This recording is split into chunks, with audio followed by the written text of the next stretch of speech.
Alright, what's up? DJ Ina here. And about a year ago, I reviewed a product that was being marketed to the DJ community called the Beamz. I didn't get paid to review this product. I didn't pay for the product to get it. It was given to me for about 2 weeks, and I gave it back. Alright? Usually when I review a product, I buy it myself, and I review it because, like, I love the product and whatnot.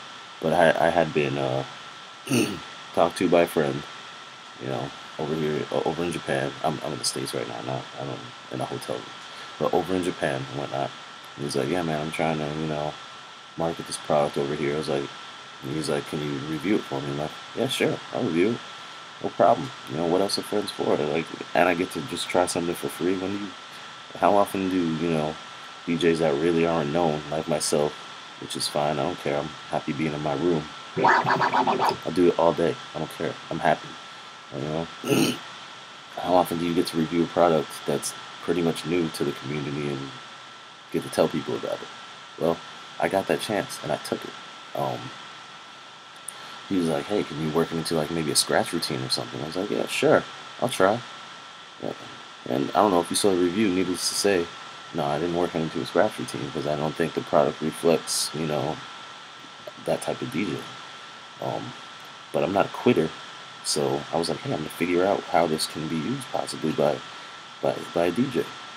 And I did. I found a DJ community that the product would fit in, and it was that community of DJs that nobody really likes. That DJs don't like them because they don't actually DJ. They just produce music and they use DJing as a medium, or a reason for them to be on stage.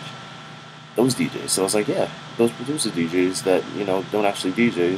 They record their own mixes and do what they record their mixes at home rather, and then they just play them for the crowd without even turning on their equipment. So I thought, yeah, this is perfect. Get them off of our turntables, CDJs, controllers, and put them on this Beamz thing. It makes sense. At least they have a live show. Maybe they don't have to have like all types of 1,600 pounds of fireworks and stuff. I don't know. But whatever, yeah, because those guys aren't DJs. So I thought, hey, let's push that product towards them. Well, you know, I got some pretty good feedback on the video. Recorded it after I recorded and edited and put it on YouTube. I didn't spend much time on it. I got good feedback, and I just want to mention it was also on the Beamz website. They decided to put my video on the Beamz website.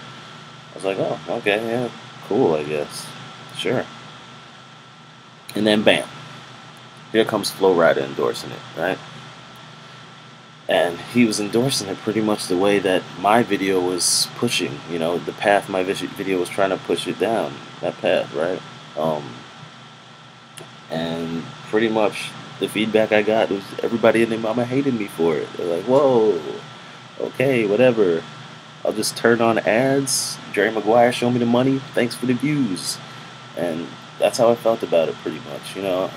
There's people like, you're destroying the scene. Like, what scene? Not this scene. If you're a part of that producer DJ scene that doesn't really actually play live, then I mean to destroy it. Idiots. But yeah, that was just one guy on YouTube.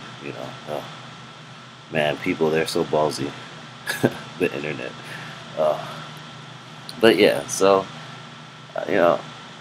after 2 weeks though, the buzz went down, and I was glad because I didn't want that kind of negative attention. I was just doing a favor for a friend, reviewing a product, having fun reviewing a product, and I had fun with the video. My rapper kick punch, it's all on the mind. But then I thought it was over, and then bam, here comes Grandmaster J. The first time I saw this video, I was appalled. Who in their right mind rips off a legendary DJ's legendary routine? That's legendary twice in one sentence. That's 2 times legendary. You're an idiot if you do that. You really are. You're stupid. And obviously, any company that would let you do that and put it online is also stupid and has no idea about the community they're trying to market towards. Wow. But yeah, so that happened, And as the world turns, the DJ community was up in arms, and they, still even to right now, to this point right now, they are doing everything they can to purge this dude out of the community, which is exactly what should be done. You know, we don't need people like that in the community. I feel sorry for like the EDM scene where they can't purge David Guetta and Deadmau5, but this fake, yeah, Grandmaster Jay, he's getting purged.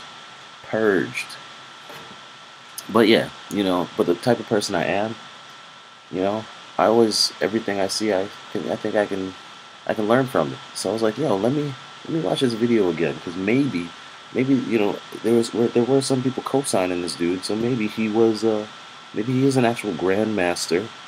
Who knows? I never heard of him, but maybe he is. So maybe there's something I can learn from what he did. Maybe I just sucked. Well, I looked at the video again, right?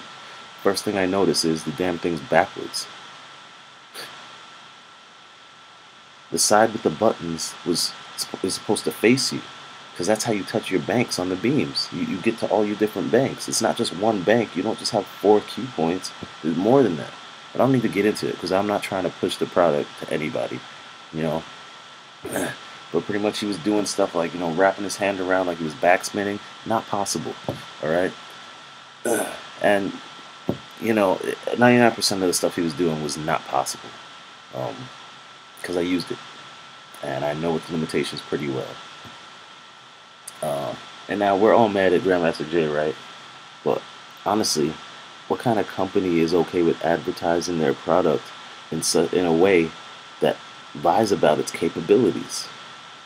It's not even close to being able to do that. I don't know. What does that say to you? It says a lot to me.